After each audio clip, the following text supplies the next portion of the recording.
What's poppin', Condor High? Today is February 19, 2020. I'm Anthony. And I'm Josh. In today's show, we'll be talking about Burger King's new release and a skeleton found in a cave. So stay tuned for today's episode of Total Recap.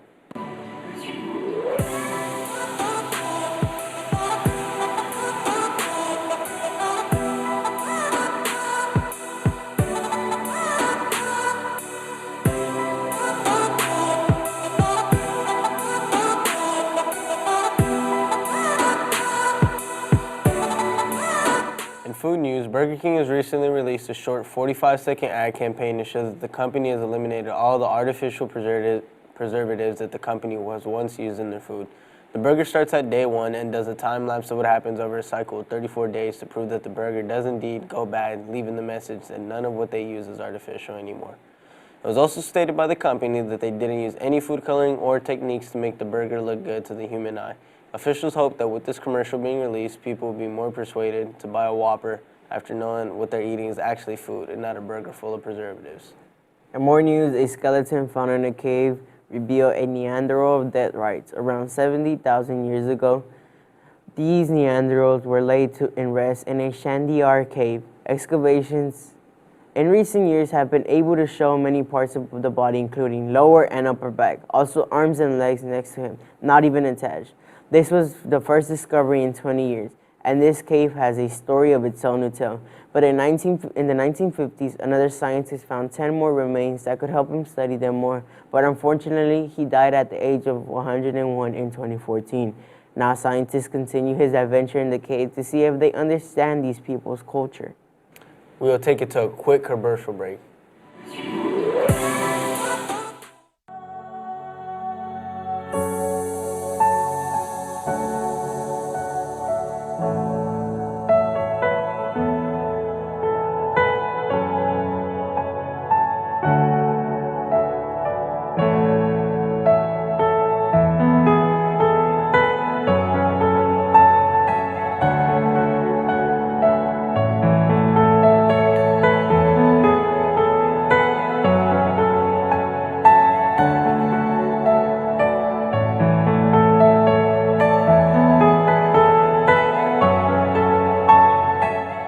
Wait a second.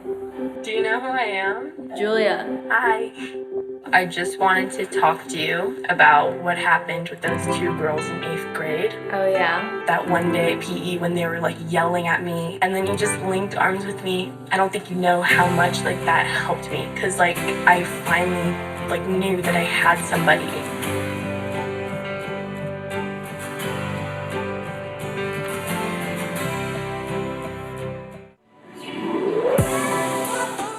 Good afternoon, I'm Jenny, your weather anchor for today. If you look over here, today the high will be 57 degrees and a low of 50 with 80% chance of rain. Tomorrow the high will be 51 degrees and a low of 38 degrees with also having an 80% chance of rain. On Friday the high will be 53 degrees and a low of 35 degrees, being mostly sunny. On Saturday, the high will be 59 degrees and a low of 48 degrees, being partly cloudy. And finally, on Sunday, there will be a high of 66 degrees and a low of 55 degrees, with 60% chance of rain. And now a quote by Ruby Bridges we will talk about here in just a bit.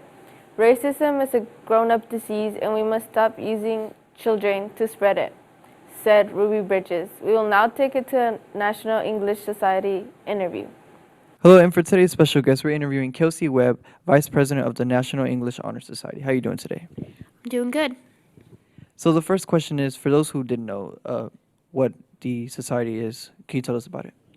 National English Honor Society is a community service honor society, like National Honor Society, but with a focus in English. So what we do is we focus on literature and how it impacts the community around us. So how did you hear about this society? Honestly, my sophomore year, my teacher was the sponsor. So she's like, hey, is this something you're interested in? And so I got a slip of paper. I got invited to apply, and I applied. So our first interview was with Hayden Webb, and we know that he's your brother. How does it feel being vice president, your brother being president? It gets awkward sometimes, but it's really nice because if we have any issues, there's an instant communication, so there's no delay. More like a forced communication, like, I'll see you when I get home. Honestly, sometimes it's like that. So what are some fun activities that you're looking forward to this year? We did a letter writing campaign where we wrote letters to veterans. And then we actually, in March, we have our induction ceremony, and the officers may potentially change because there's officer elections as well. We're inducting a whole bunch of sophomores who I believe still need to be interviewed. So there's a lot going on recently. So as the vice president, what specifically does your job entail? I mainly help correlate events and students. So I make sure kids sign in, they're seated before the meeting starts, that they have the information sheet, and that they're just not getting too rowdy during the meetings. And then I also help my brother plan events and potential fundraisers. Is there anything that you'd like to tell people who are interested in joining the National Honor Society? Don't be afraid to ask people you know that are members information about it. If you see an officer, you can stop us in the hall real quick, ask some questions. If you recognize one of the sponsors, just ask a lot of questions. There's nothing wrong with curiosity. Well, that's all we have for this interview. Thanks so much for joining us, and we'll take it back to the studio. Hey everyone, we want to finish out our newscast today with a few announcements.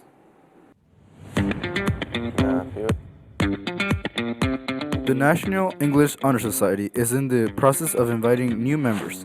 Applications for the consideration are due on February the 21st, and the induction ceremony will be held on March the 18th.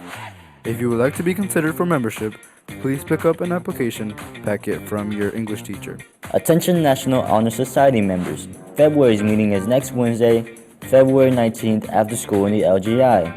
There are several important items on the agenda, including upcoming inducting ceremony. Make plans to attend. This meeting is also open to applicants who would like more information about NEHS. Don't forget, all applications for new membership must be returned to Ms. Moret by the end of the day on February 21st. If you are interested in trying out for Girl and Girls, there is a packet at the front office. You must have a physical on file in order to participate. The tryout meeting will be on the 25th at 6:30 p.m. in the main campus. If you are interested in joining yearbook or newspaper next year, stop by room 227 or the main office to pick up your application. Applications are due Friday, March 6th. The Conroe Boys bowling team beat Willis 31-6 on Friday.